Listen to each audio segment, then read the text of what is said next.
Bonjour les élèves de CM1. Donc on continue ces cours à distance. Donc en attendant le retour à l'école, Inch'Allah.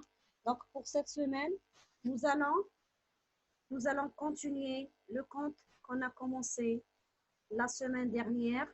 Donc le lézard de Pimpin, ce conte de sagesse. Donc nous allons voir la deuxième partie. Nous allons terminer le conte. Suivez s'il vous plaît avec moi. Donc je rappelle de préférence, vous fermez vos manuels, juste vous marquez la page avec un stylo ou un crayon et vous gardez vos manuels fermés. Vous faites la découverte uniquement avec l'ONU. Donc je commence. Le lézard de Pimpin, partie 2. Comme Pimpin regardait le lézard avec une profonde application, Ongma fit de même. Il n'avait jusqu'alors jamais vraiment prêté attention à ces petites bêtes.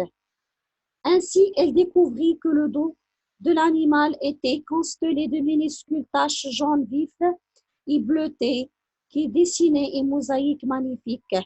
La fragile cage torsatique se soulevait au rythme rapide de la respiration. On aurait dit oui, Ongma le ressentit ainsi, on aurait dit un bijou vivant, c'était donc ça. Pimpin souriait parce qu'il possédait le joli lézard et qui sait d'autres choses dissimulées. Donne-le-moi, dit Ongma, donne-le-moi, je te le payerai. Pimpin tourna vers elle un visage étonné. Je ne peux pas te donner ce qui ne m'appartient pas. Ce lézard est libre.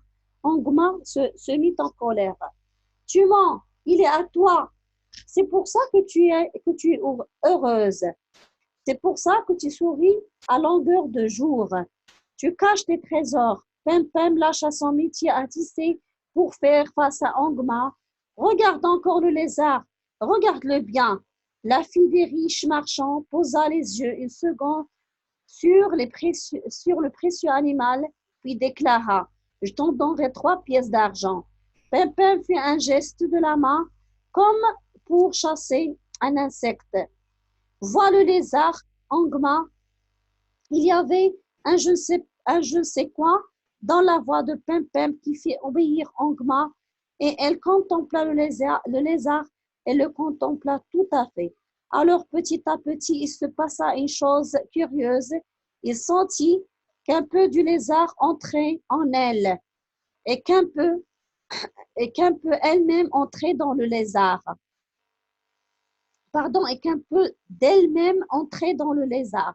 La voix dans sa tête qui lui criait toujours « Moi, moi, moi, et je veux », finit par se taire. Ses pensées perpétuelles agitées sous son crâne se calmèrent. Plus de rage, plus d'empressement, plus d'avidité. Pour la première fois depuis très longtemps, un sourire paisible monta aux lèvres d'Ongma, mais le lézard se mit à courir en se dandinant et sautant du mur. Il disparut dans les herbes. Comme rejeté d'un rêve, Ongma éprouva un désespoir si violent qu'il éclata en sanglots. Que t'arrive-t-il demanda Pimpin. Le lézard est parti, et avec lui mon bonheur. Pimpin saisit le bras d'Ongma. Vois ce papillon qui s'est posé sur mon métier à tisser. La fille des marchands regarda de tout son cœur le visiteur aux ailes battantes. Elle le vit tel qu'il était. Il se passa la même chose qu'avec le lézard. Elle trouva au papillon la même beauté et elle en eut le cœur apaisé. Pimpin retroussa haut les manches de sa lourde veste, puis recommença à tisser. Le papillon s'envola. Cette fois, Ongma n'éprouva pas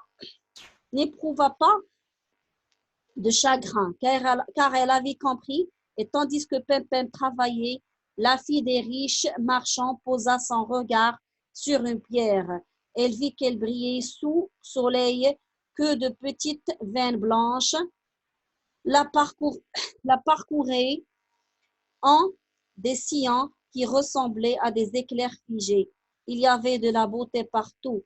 Il n'était pas nécessaire de posséder les êtres ou les objets pour ressentir un enchantement. La fille du gardien de Yak lui avait livré le secret de son éternel sourire.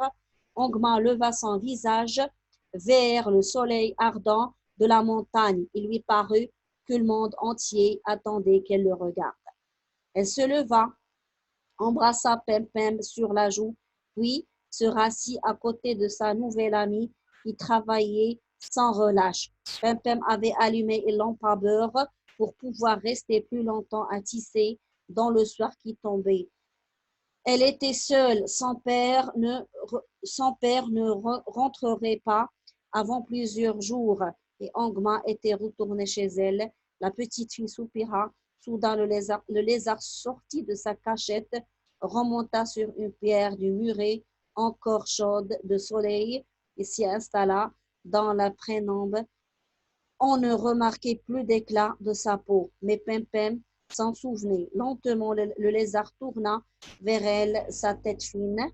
Elle lui chuchota. « Merci, petit maître de sagesse. » Elle s'étira, plia son métier à tisser, souffla la flamme de la lampe et avant d'aller se coucher, elle regarda longtemps les étoiles. Donc voilà la fin de la deuxième partie du conte qu'on a déjà commencé avant. Donc vous êtes appelés à faire une lecture attentive, silencieuse de cette deuxième partie, donc parce que c'est là la morale de toute cette histoire.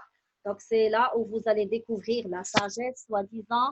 Donc après, vous devez répondre. Donc vous allez à la page suivante pour répondre aux questions de la rubrique. Ma première lecture.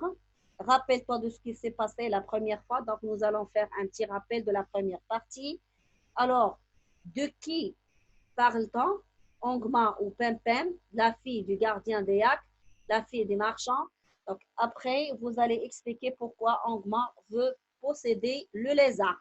Mais avant tout ça, donc je vous prie de répondre aux questions habituelles, de trouver le spatio-temporel, le cadre général du conte, donc le spatio-temporel et bien évidemment les personnages. Donc merci, cette première séance est terminée.